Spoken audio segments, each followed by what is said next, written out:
call this meeting of the Alvin Independent School District to order. Let the record show that a quorum of board members is present and that this meeting has been duly called and that notice of this meeting has been posted in accordance with Texas Open Meeting Act, Texas Government Code, Chapter 551. First thing we'll do, we'll have a prayer by Trustee Winterstrom, and then a student from Nelson Elementary will lead us in the pledge. If you would all stand, please. Heavenly Father, thank you that you are the source of all true joy in life. Help us to find our joy in you. May your voice sound clearly above all others as we enter and leave this place. May your peace be in our hearts, your grace be in our words, your love be in our hands, and your joy be in our souls. May your love surround us, your spirit guide us, your voice cheer us, your peace calm us, your shield protect us, your wisdom arm us, wherever you may lead us. Through Jesus Christ our Lord, amen. Amen.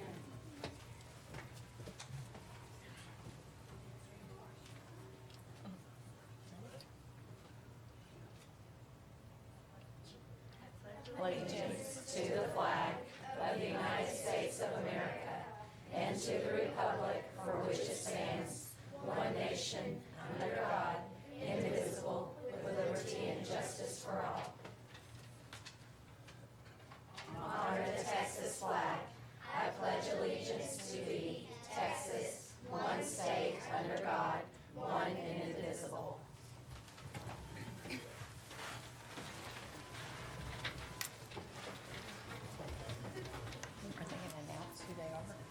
Do their names last time?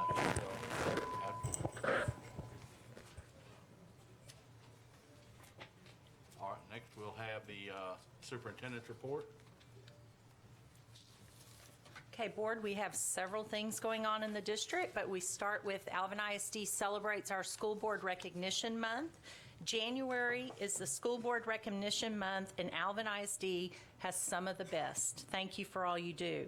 Serving as a link between the community, the classroom, school board members are elected to establish the policies that provide the framework for public schools. The Alvin ISD board is responsible for over 27,000 students, 4,500 employees, and 31 campuses. So thank you again for all that you do.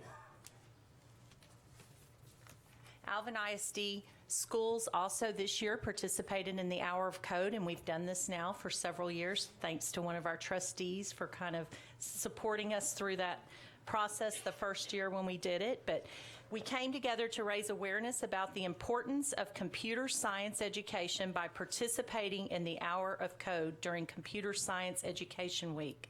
Hour of Code is a 1-hour introduction to computer programming, which is designed to demystify computer science and show that anybody can learn the basics of coding. And thank you, Trustee Scheibel, for helping support that when we first initiated it. Alvin ISD CTE Career Extravaganza. This past Saturday, we hosted this out at the JBH Center, and it was a wonderful, exciting time for families, community members, students, as well as employees. Many employees gave their Saturday and dedicated many time, and also other community like Alvin PD, Houston HISD, or not HISD, but Houston Police Department. We had several other entities out there helping, plumbers unions, just it was an array of people there. It was very, very beneficial to all. We had a talent, not a talent show, but a fashion show that was also put on at about 11 o'clock out there. The event showcased local career options for Alvin ISD students K through 12 and their families. On Saturday, February the 8th, 2020, at National Oak Park will be our turtle race hosted by the Alvin Education Foundation. We will have a 5K fun run as well as a kids 1K run, which begins at 8 a.m. and the 5K at 9 a.m. Booths open at 10 a.m. and spaces available. Turtle race is at noon. It's $5. Turtle adoptions It begins in January. Right now, it's ongoing, and there's chances to win great prizes. Fun Run sign-up is online, so see the foundation website for details. And also, our executive director, Sheila Olson, is in the back, so if you have any questions, feel free to catch her as well. But $5 is a bargain to buy a turtle, and they're not live, right? So we have several upcoming events. We have a high school informational workshop and elective fair at each one of our comprehensive high schools. And the dates, it's all online, but the dates are very small to read. But Alvin High School is, I think Alvin High School's already had theirs. Manville High School is January 14th. Shadow Creek High School is the 15th. So I was just looking. And then Assets joins in at Alvin High School. We have our rodeo art this Friday evening out at Heritage Center at Liberty Hall. It's our 2020 Alvin ISD Rodeo Art, and if you've not attended, it's a great event to attend. It showcases the talents of our students and their artistic abilities. It's just amazing what some of these students are able to create. It's from 5:30 to 7:30 this Friday. And then save the date for our Alvin ISD's 13th Annual Health Fair, which will be held Tuesday, February the 4th, 2020, from 6 to 7:30 at Manville Junior High. If you would like to participate or you know someone who would like to participate, they can contact Anna Passarella, and she will be able to get them more information. All of these events are on our website. Then we've had some ongoing committees that have been serving. We have a naming committee as well as our school boundary advisory committee. These are utilized committees that make important decisions regarding our district. The school boundary advisory committee met throughout the months of November and December to establish boundaries and to accommodate growth patterns throughout the district. We're so thankful for the parents and the community members that gave considerably of their time to serve on the committee. These committee members had a difficult task, as establishing new school boundaries can be challenging and emotional endeavor. There are considerable things that are considered by the group, including needs of students, families, and the community as a whole, campus capacity, future district growth and its impact on campus capacities, both existing and new campuses. Our district transportation participated, district programs were considered, funding and timelines for future school construction, and considerable community feedback. As a fast-growing community, we have the challenge of developing boundaries for each new campus that the district adds, almost annually. Inevitably, when a new boundary is developed to alleviate overcrowding at existing campuses, boundaries for the more established campuses can be impacted. The goal throughout the process has been to develop boundaries that are sensitive to the needs of students and families throughout the district, while also making the most efficient use of our available campus capacities. Our Alvin ISD Facility Naming Committee is to name new school district facilities, and it provides a unique opportunity for the community to have input into naming of new facilities. As Alvin ISD continues to experience significant amounts of growth, the need for additional facilities has continued. In December, the committee began meeting. Students, staff, and district residents were asked to submit naming nominations from December the 9th through the 20th of 2019. The district accepted nominations for 4 facilities, including High School 4, which will be located in Iowa Colony, Junior High 8, which is located in Manville, the swimming pool at Alvin High School, and the Performing Arts Center at Alvin High School. The Facility Naming Committee continues to meet and will present their recommendations to the board at a February or the March board meeting. So thank you to our community members and families that served on these committees. And then finally, we saved the best for last. Class 5A Division I state champs.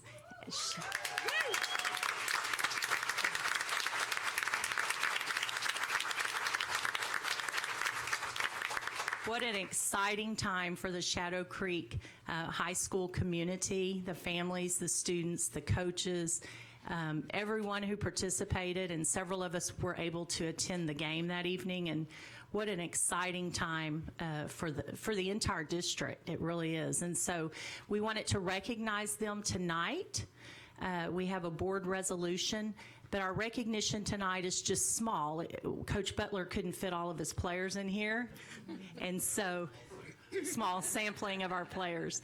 But we will be celebrating them next week, next Wednesday, with a great celebration that's been planned, and will be held out at the Heritage Center where the young men played on Friday nights, Saturday nights, Thursday nights. And so it will be a great way to honor all of those who were involved with the success of the program. From 6 to 7, there will be food trucks in the parking lot, so kind of like tailgating. And then from 7 to 8:30, we will have dignitaries and people there to recognize the team and say thank you for all that you do. And so we're very excited. So at this time Trustee President Humberg will read the resolution. On that. Whereas our nation's most precious commodity is our youth, and we recognize that participation in organized athletics help build character, teaches a wholesome sense of fair play and good sportsmanship, and helps to develop tomorrow's leaders by creating incentives, providing challenges, and instilling pride in the community. Whereas on December 20th, 2019, the Shadow Creek High School football team won the state championship in the 5A Division I. And whereas the Shadow Creek members, and if I mess up y'all's name and you're here, I apologize in advance.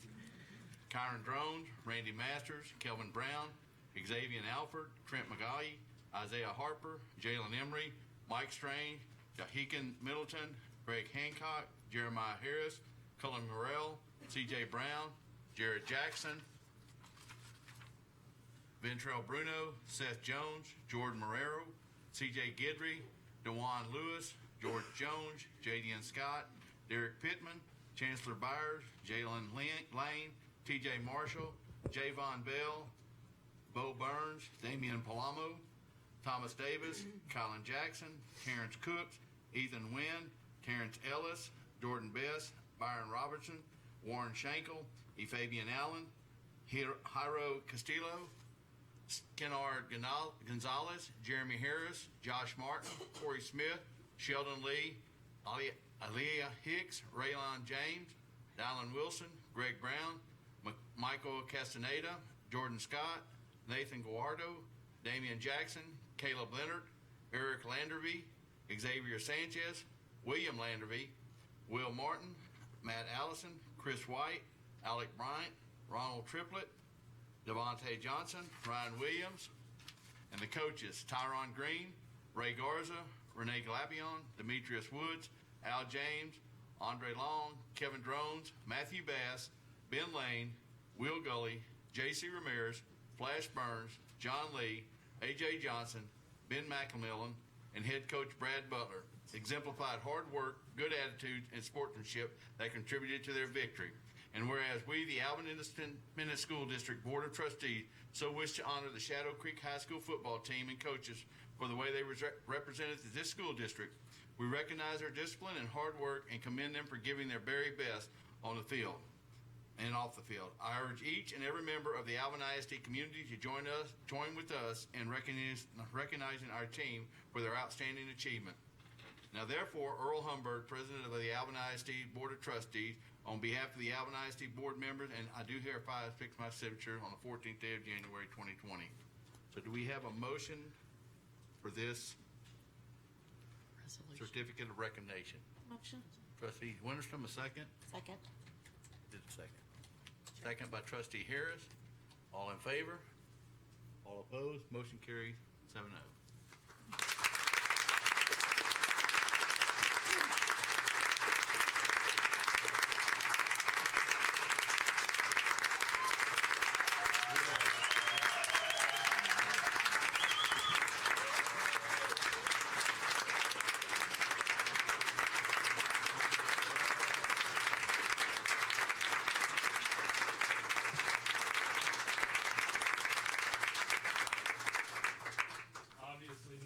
team couldn't come tonight, but they're looking forward to the celebration. But just real quick, these guys that are here with us tonight were all important senior leaders for us, brought a lot to our football team.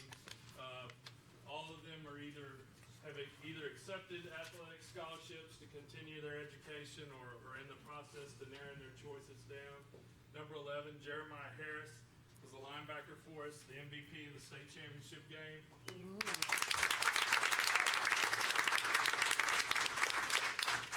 44, Warren Shankle, been a steady player for us all along, also an outstanding baseball player, and another backer for us on defense.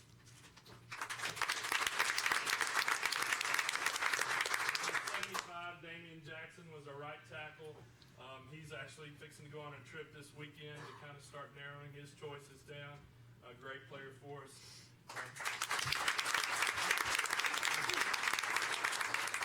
14, another defender, Courtney Brown. Another guy just trying to decide.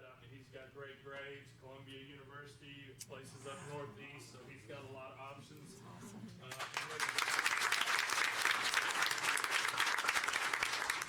but not least, Alec Bryant, number 92, was a defensive end for us. A lot of notoriety.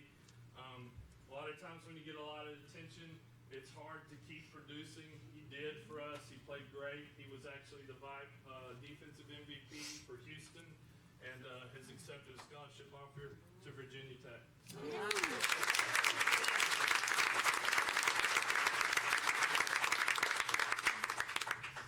Thank you very much. And now, board, we will move into our commendations section because that flows very nicely with it. We will be honoring you at the big celebration, and that's when we are going to have our presentation of the official plaque and everything for you. So, congratulations, such an exciting game. I was very proud myself, but as is the whole board of the district. So, thank y'all for being here tonight and coming and letting us honor you in such a special way. So, thank you very much.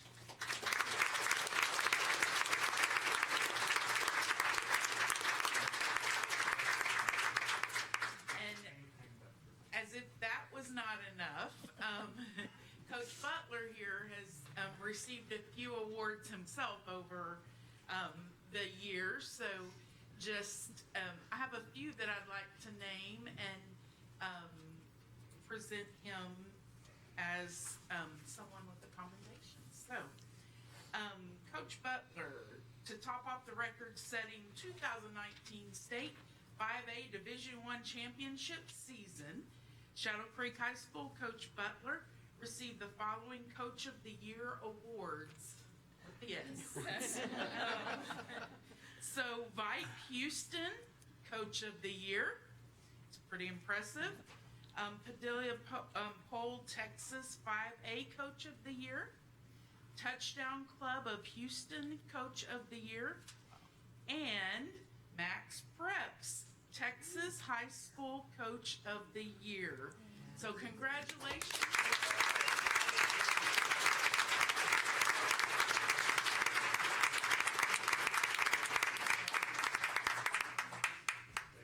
If you'll stay up there so we can get your picture. And by the way, anybody that's here that would like a picture at any time, we'll wait for you.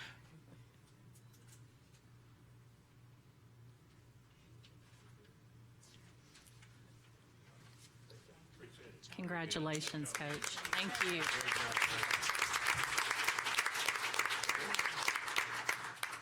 We also have another commendation, this time of one of our students from Shadow Creek High School as well.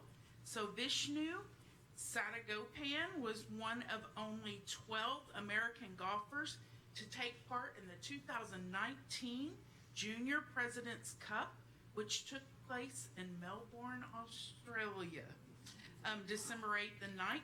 Vishnu was the only player of the 2019 Team USA Junior President's Cup team to win all 3 matches. So Team USA won the 2019 Junior President's Cup with the help of Vishnu. Vishnu, so Vishnu.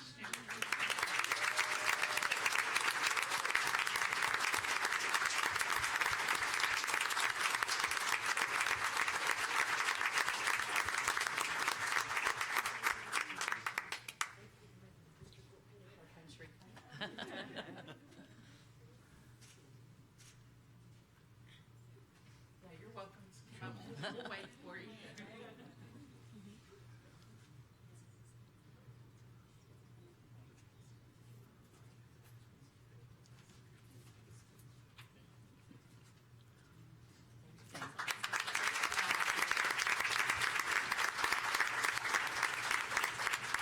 Way to represent the Alvin ISD family, so great job. Also, we have a staff commendation, and congratulations to Kim Alvarez for being named the 2019 TASPA Personnel Administrator of the Year. So,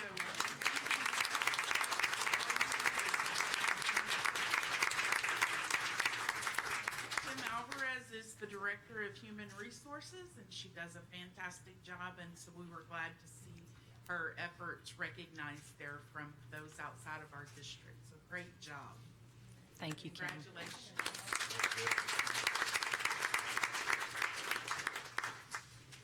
Okay, board, we also have, we'd like to recognize you. This is our Board Appreciation Month, and so we are going to go ahead and bring in some greeters for us.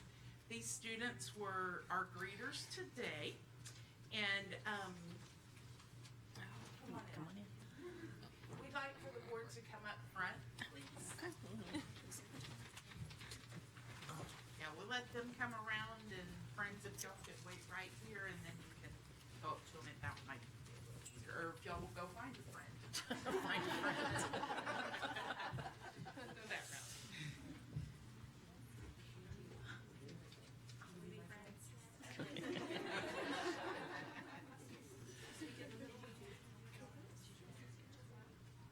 So the greeters for this evening are the art students from Brothers. Got two friends over. Oh, Here we go. there we go. Perfect. So board, the greeters for this evening are the art students from Brothers Elementary School. And they created these amazing pieces that will be given to you in honor of School Board Appreciation Month. Our school board members are volunteers, for those of you in the audience, whose they shoulder critical responsibilities and often make difficult choices for our district, all without pay. Their goal is always focused on the future success of the children in our district. Celebrating School Board Recognition Month is one way to say thanks for all you do. So we have some students here. We have Rachel in 5th grade, so raise your hand if it's you. We have William. Okay. Anton. Seth. Gavin. Yusera. And Sophia. So they have something they would like to present to you. Will you please give them your artwork?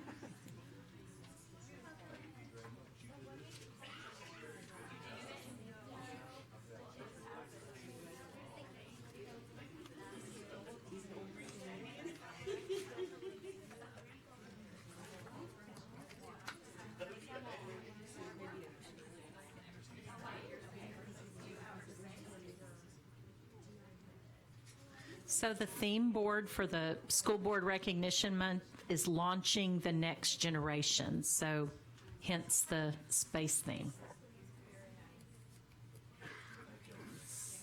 So boys and girls, if you could turn around, we'll get a picture with y'all and our board, and you'll look right over here and get your picture.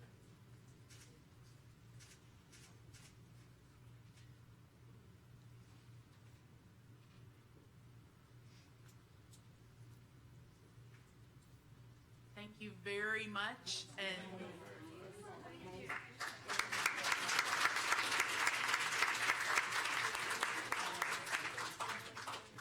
thank you, board, for all you do. We do truly appreciate it. Thank you very much.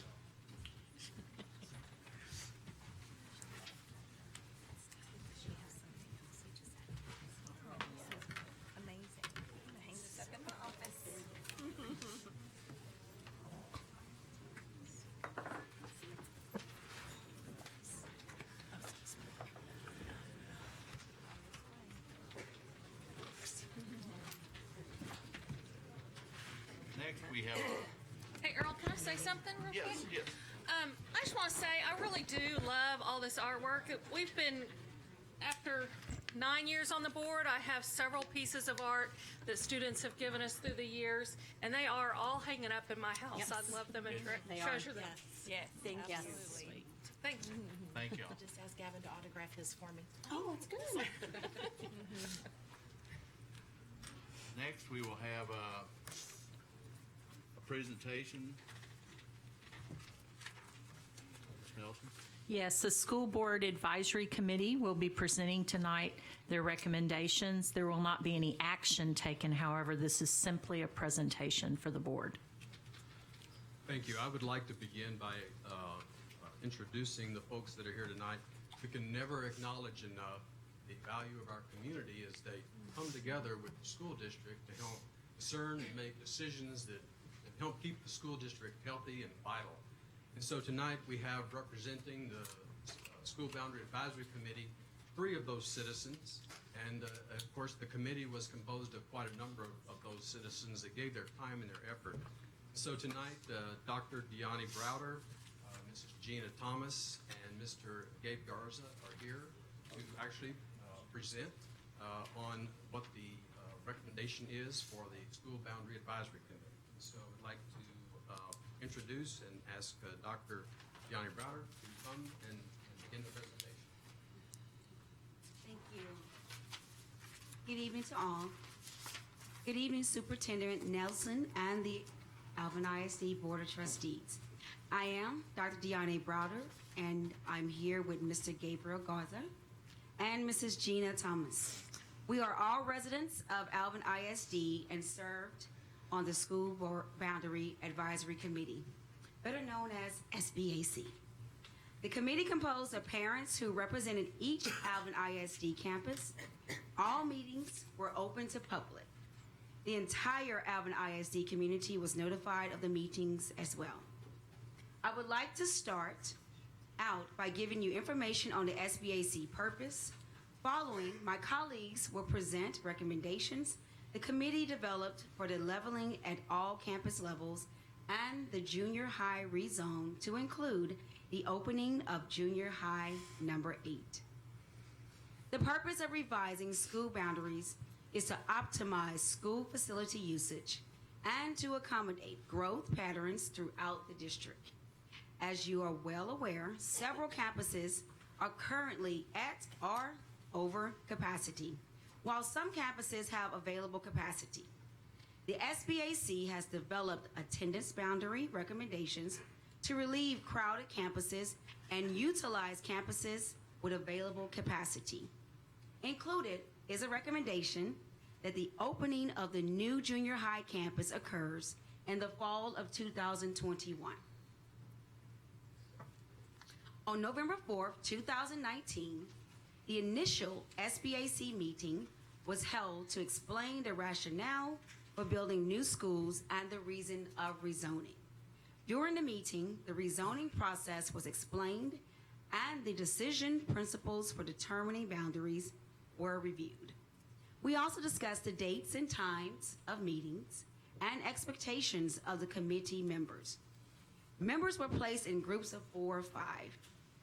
Templeton Demographics gave a very, when I say very, it was very detailed demographic update on the district, which might I add was very new to myself and a lot of parents and committee members. So it was so detailed that we understood it.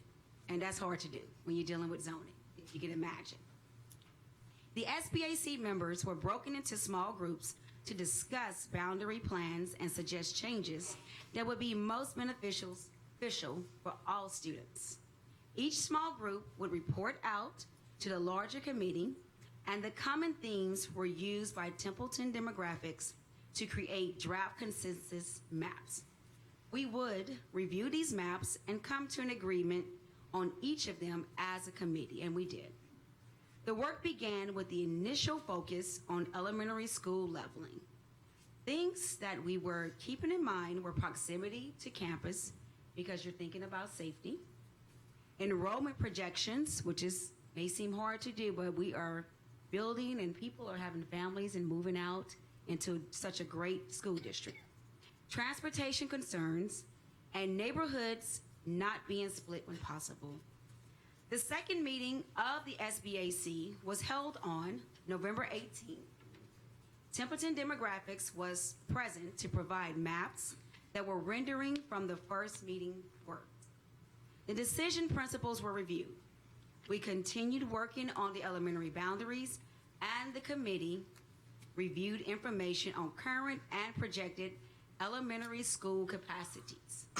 The committee began working on initial drafts for junior high boundary changes as well. The third meeting of the SBAC was held on December 9th.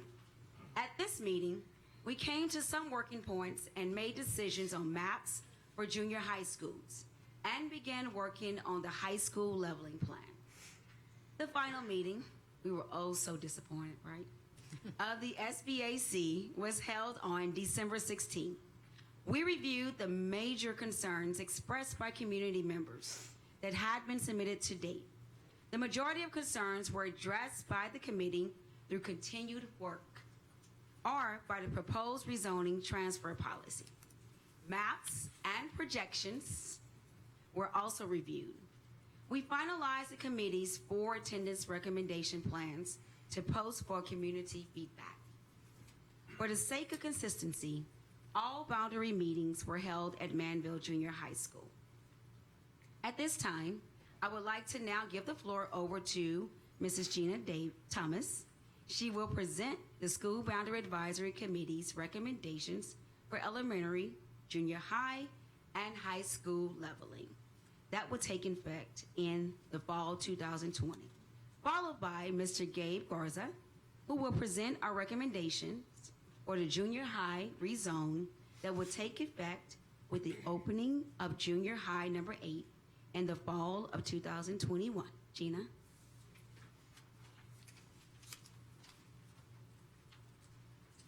Thank you. We will begin with the elementary leveling plan. This map, as you see here, represents the committee's recommendation for the elementary leveling plan.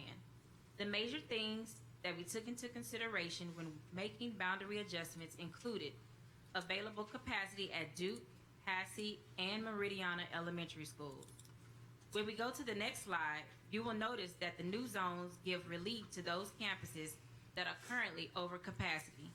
The enrollment forecast does not have significant capacity issues until 2022, which the district will address with the opening of the future elementary number 21. Next, we will take a look at the junior high plan. The junior high leveling recommendations you see before you address the over-enrollment at McNair Junior High School. When making decisions about shifting boundary lines, we took into consideration the available capacity at Nolan Ryan Junior High School and Fairview Junior High School. The most significant change in this plan is the Pomona subdivision is rezoned from McNair to Rodeo Palms Junior High School. Additionally, if students are moved during the leveling process in the fall of 2020, we did not want to move them again during the rezone the subsequent year. This next slide is the forecast for the leveling plan, and we would like to point out that the enrollment numbers are manageable over the next year, and the issues of capacity beyond 2021 will be addressed with the opening of the new junior high number 8, which Gabe will discuss in a moment. The next slide represents the high school leveling plan. This leveling plan was focused on alleviating overcrowding at Shadow Creek and the available capacity at Manville High School. With the moves that have been made to the boundary lines, all 3 high schools will have functional student capacity over the next few years. In 2022, both Alvin and Manville High Schools began to creep into an undesirable capacity. This projected overcrowding will be addressed with the opening of High School number 4 in the fall of 2022. The most significant change in this plan is the Pomona subdivision is being rezoned from Shadow Creek High School to Manville High School. When using the American Canal as a natural boundary, the high school enrollment numbers north of the canal will fill up Shadow Creek High School capacity. Pomona's junior and senior high school count will triple with growth over the next several years. That completes our recommendation for leveling, and I will now turn the floor over to Gabe Garza. Thank you, Gina. I will be addressing the junior high rezone recommendations for the 2021-2022 school year.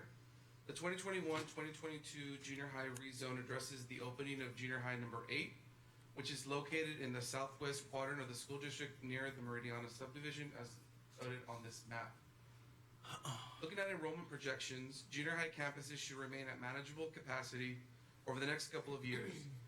Any capacity issues there forward will be addressed by the Harvey Junior High rebuild, which will increase the number of seats at that school, as well as the opening of junior high number 9.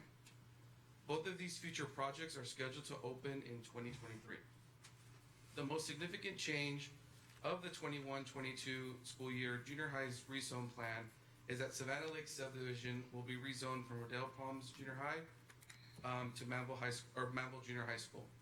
In this subdivision, the students are also currently zoned to Manville High School, as they always have been. In summary, our recommendations are all student-focused. In reviewing campus capacities and enrollment projections, our recommendations provide manageable enrollment numbers and learning environments optimal for the enrichment of our students. They're also transportation friendly, which is important. In closing, this was a unique experience, and I think I can speak for all involved when I say that it was a rewarding yet challenging task that was not taken lightly. Like in most organizations, both in the public and private sectors, community, opinion, and feedback is extremely important. Through collaborations and varying opinions, our diverse community committee comprised of business professionals, parents, school district employees, made what we feel are the best recommendations for our rapidly growing school district. On behalf of the School Board Advisory Committee, we thank you for reviewing and considering our recommendations. We are confident in them, and we feel that you will be too. Thank you. Thank you. Thank y'all for the time and effort y'all put into this. And I know it's not an easy thing, and it's a long process with a lot of information. Thank y'all for that. John, any questions? Does the board have any question? Whenever you first got up to speak, you said that you mentioned transfer policy changes were considered by the committee. Did that occur? During the process, after the first couple of meetings, the question of our grandfather in the past and how we looked at those and the number of moves a student might have to make has always been a consideration. So we went back administratively and reviewed our transfer policy.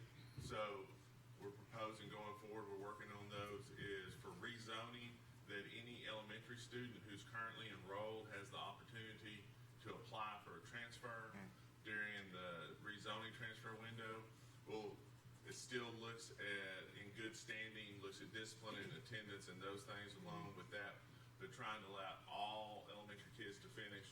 It's a little bit, it's still sticking with looking at 7th graders at junior high, and then any high school students that have established something there, the current juniors and sophomores are the ones we're looking at there, giving the opportunity to stay.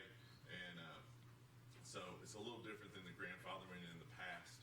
So we'll have, after boundaries are completed, we'll send out our typical letters. Okay. They'll go to a wider range, create a window, depending on when we can process that. We hope to have it the Monday after that through spring break, have a rezoning transfer window open for that, and then after spring break, open the regular transfer window and sort of do it in 2 different stages. Excellent. Okay, so the students who are already in that school, if they're being rezoned, they will have priority to stay at that school as a transfer. Correct. Okay. For elementary. For elementary. And then junior high would be your seventh graders who are going to be eighth graders, and then high school would be your current sophomore and juniors.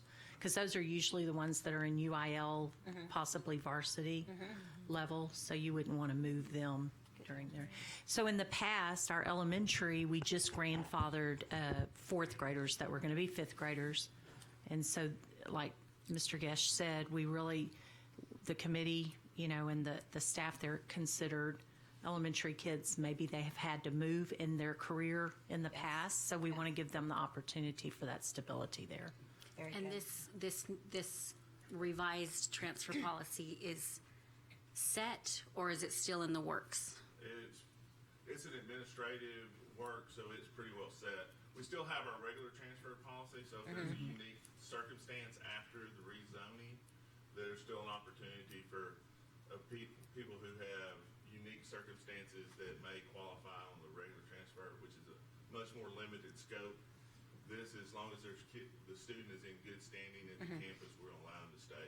And there's parameters that'll be going out that address what that means discipline-wise and attendance-wise. And how, do you have a plan for how to communicate this to the community at large? Every student who's affected by rezoning will receive, that household will receive a letter after boundaries are established. We have a process to go in there that identifies those students will be affected by zoning. We'll send a letter to that household individually, and then as well as all of our e-news and our media. Every way you can? Yes. And Very that good. will be in place by the spring break, so parents have a kind of a time frame. We are guaranteed at least a 3-week window from the time the letter goes out for them to apply. Okay. Spring break, we believe, as I'm sitting here today, we believe if boundaries gets approved at the February board meeting, that we can turn it around within that 72 hours to have letters out by Friday. Okay. But if we can't get letters out by Friday, it may push just past spring break. Okay.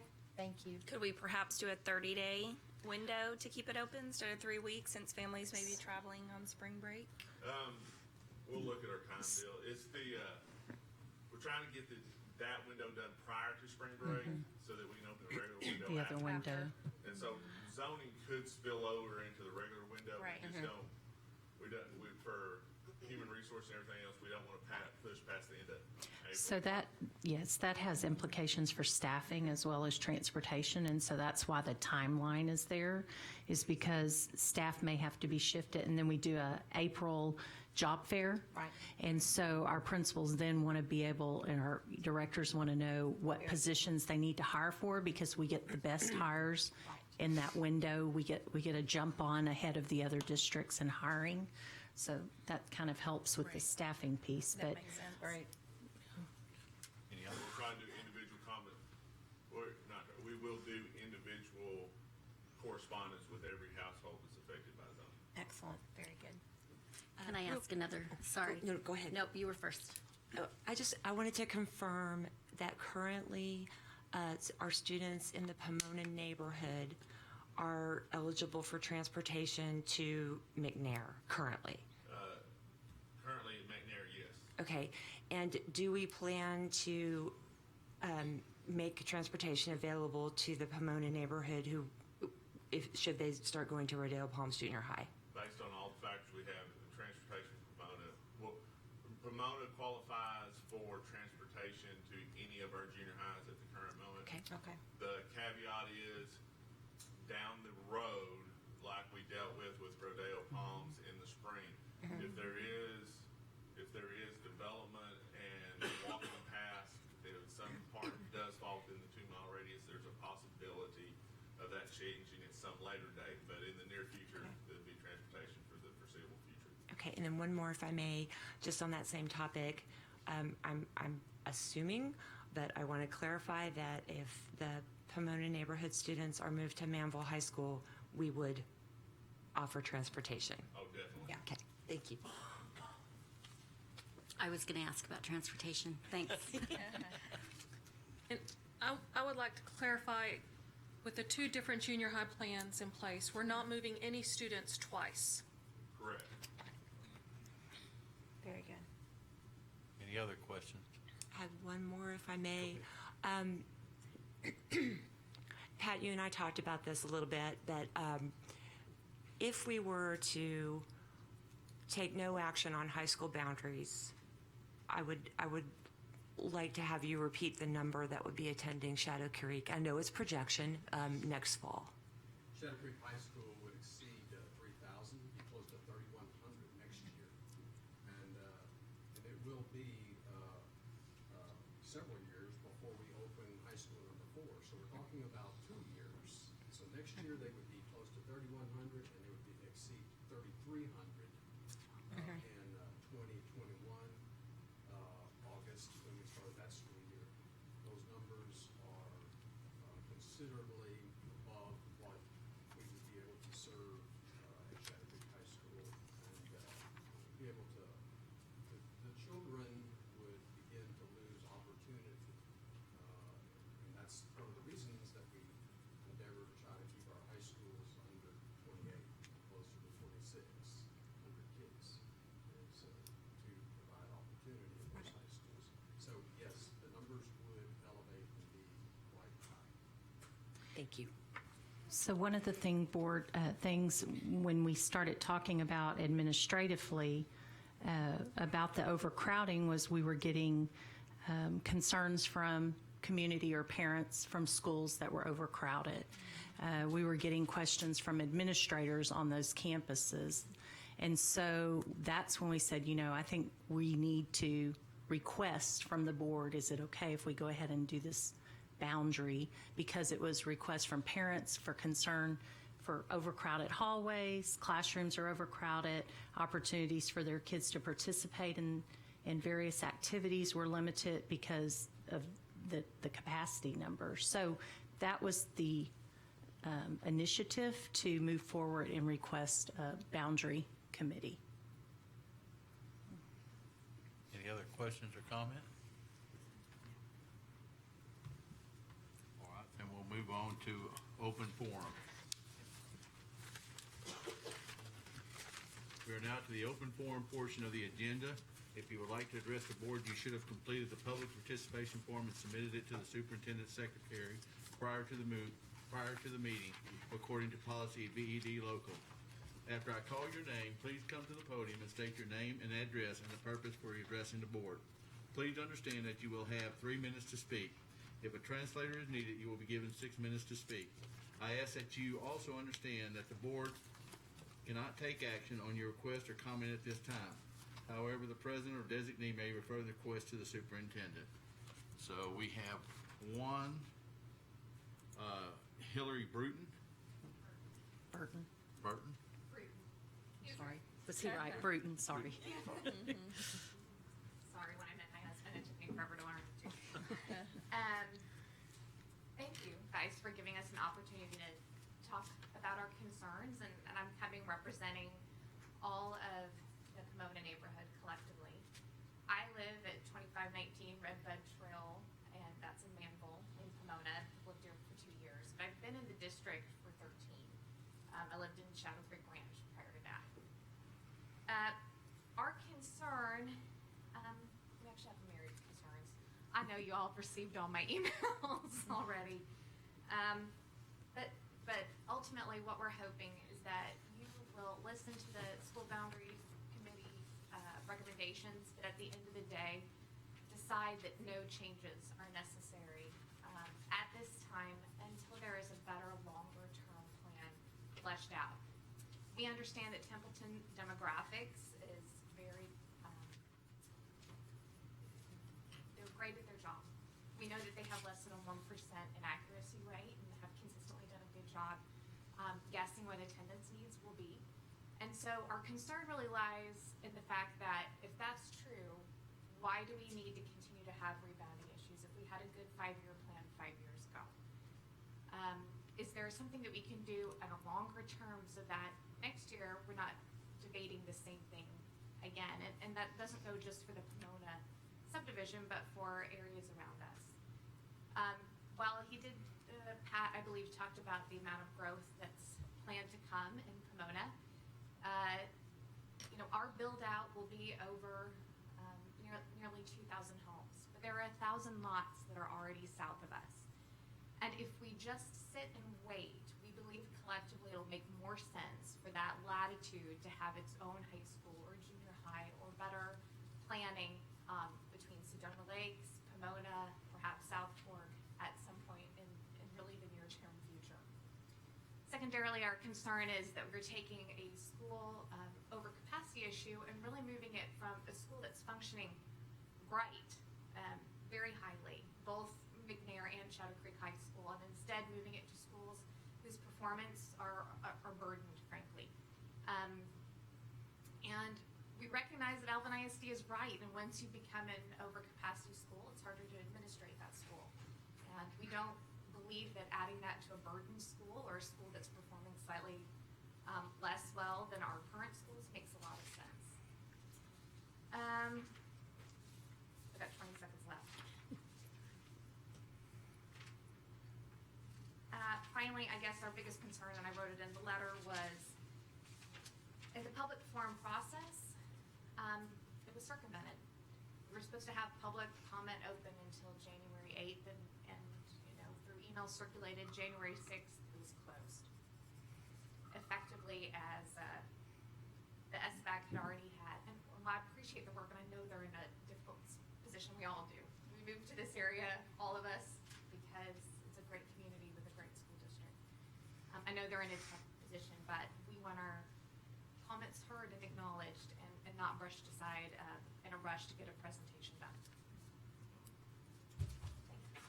Thank you. Thank you.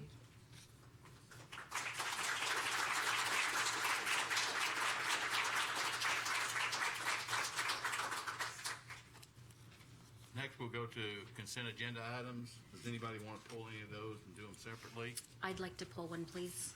Which one? May I pull item B? B? B as in boy.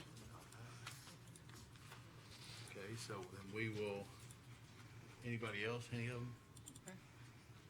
So we will do A, C, D, E, F, G, H, and I.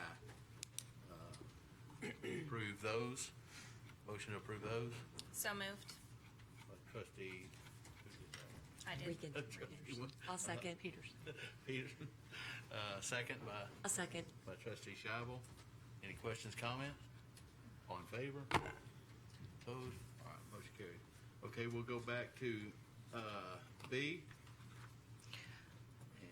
And So, yeah. Consider approval of budget amendment. So this consideration is with the recent implementation of House Bill 3, which provided a provision for to cover the cost of one college assessment like ACT, SAT for all juniors and seniors during their junior or senior year. This particular provision provided Alvin ISD with dollar for dollar cost. So in the past, Alvin ISD would pay for juniors for one test, but the state now is saying that we'll pay for them to take one test either their junior or senior year and reimburse us. And so it's a dollar for dollar cost associated with the administration of the allowable exams. So we previously covered the cost of some of the SAT exams for students, but during the first year of House Bill 3 with the implementation, all juniors and seniors in the district will have the opportunity to take an eligible exam.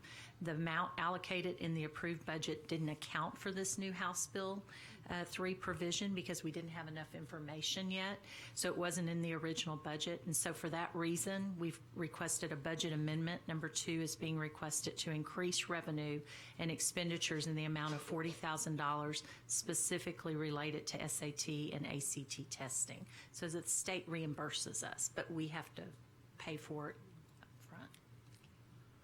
Do we need a motion before I ask questions, or can I ask? Need a motion. Okay, do I have a motion to approve, a motion to approve item B, request consider approval of budget amendment? So moved. By Trustee Harris, do we have a second? Second. Second by Trustee Pickering. Any questions or comments? I have a question. Okay, so I just wanted a little more clarification on that, and so I appreciate your comments. My question was, and you probably already answered this, is this $40,000? It's not yet a reimbursement from House Bill 3, but it will be, or you're covering what they will reimburse. Does that make sense? Throughout the year, as we receive tax revenues, we get funding sources throughout the year. So it's not like they're going to pay us after we pay for all, but throughout the year they will pay monies. Dr. Combs, you want to talk a little? He's our CFO, so we receive funding from the state throughout the year, but we have to be able to cover it at its cost when the students take it. So, okay, go ahead, Dr. Combs. Superintendent Nelson nailed it. The funding is coming as part of our state funding that comes throughout the year on our payment schedule.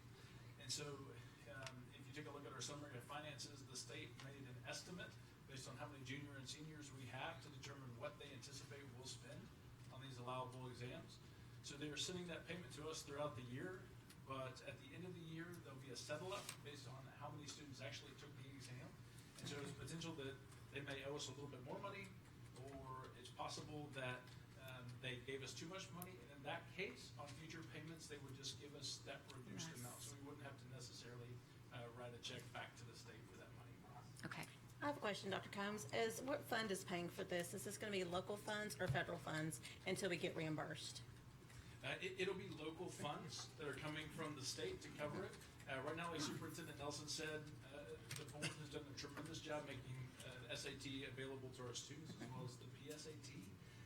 But because the state has said we'll provide the funds now for all students in their junior or senior year, normally we focus on students in their junior year, providing that opportunity. But essentially we're playing catch up because this is a state entitlement for every junior and senior.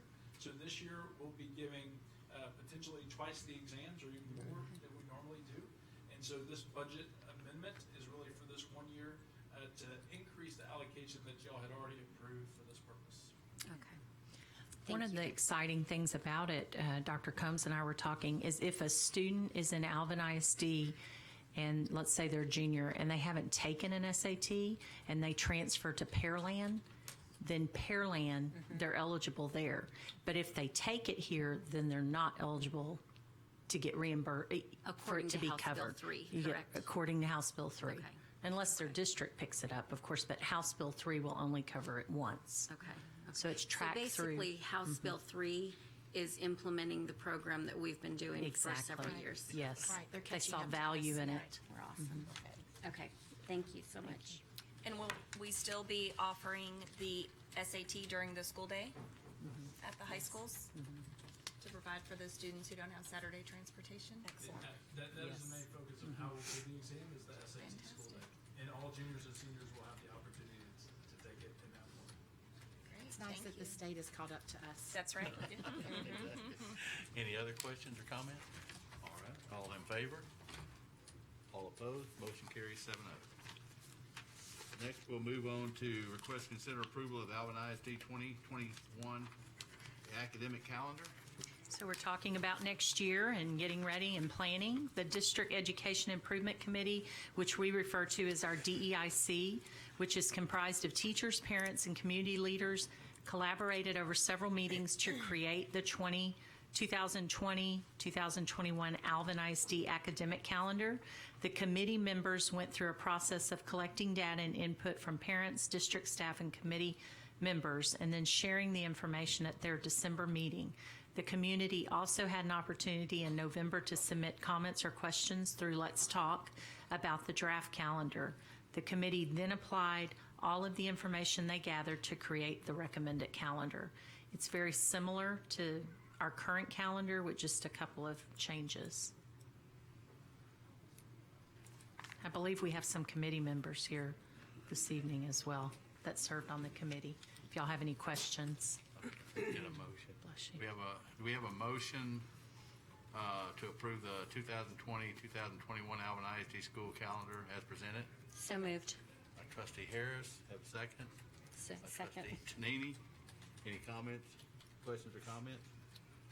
I I just want to say I'm glad we're doing this in January. I think the earlier the better for our parents, so I appreciate all the work. And this new spring break is aligning with our surrounding districts, correct? That's what you found, right? So initially, didn't the committee have it the week before, but then I'll let you. Initially, it was the week before, and that was in line with where it falls this year. But after the Let's Talk and looking at we only had 2 available calendars from surrounding districts, Clear Creek, and then, I'm not sure what the other one was. But they both were where we moved it to. And Let's Talk was overwhelmingly wanting to move it. So that was the easiest decision we made all night. Okay, thank you. Thank you. Any other questions or comments? Do we know graduation? Do we know when we'll know graduation? I'm getting asked about. Dr. Valdez, is for this calendar, for the following year? For the following. Okay. I mean, most likely it'll fall on the same weekend it is now, whether it's Saturday, Sunday, we don't know yet. Okay. Until we start discussing facility. Do we know? I don't remember when we decided this year. I know it was kind of late this year. It's on Sunday. Sunday. Early this year. Yeah. Okay. So, I mean, it'll probably be right, either in the summer or at the start of the school year. Okay. We try to get it posted as school starts. Okay. Thank you. Any other questions or comments? All in favor? All opposed? Motion carries 7-0. Next, we have request to consider employment of personnel. So board, the request is to consider teaching positions, and these are mid-year hires of several of the people have graduated recently from universities in the December graduation, or they're hard to fill critical areas where, for instance, there's a welding teacher for JBH, and so it's critical areas of hire. Do we have a motion, the approval to be granted for requested personnel items as presented? So moved. Trustee Panini, do we have a second? Second.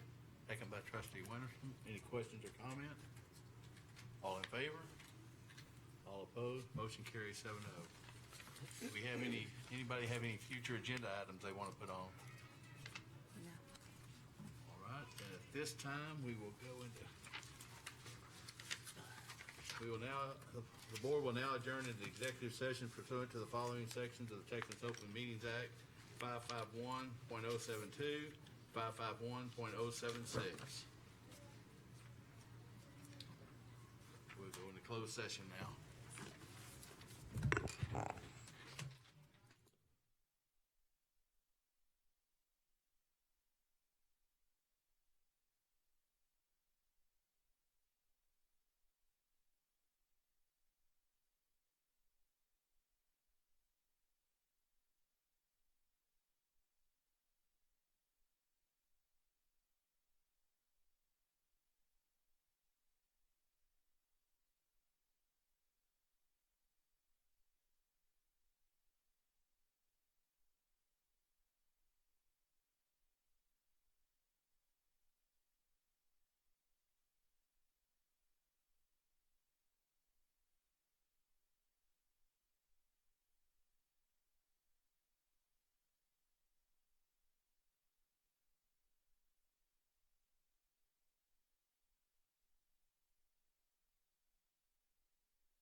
Carrie, 7-0. Good night. We are adjourned. Have a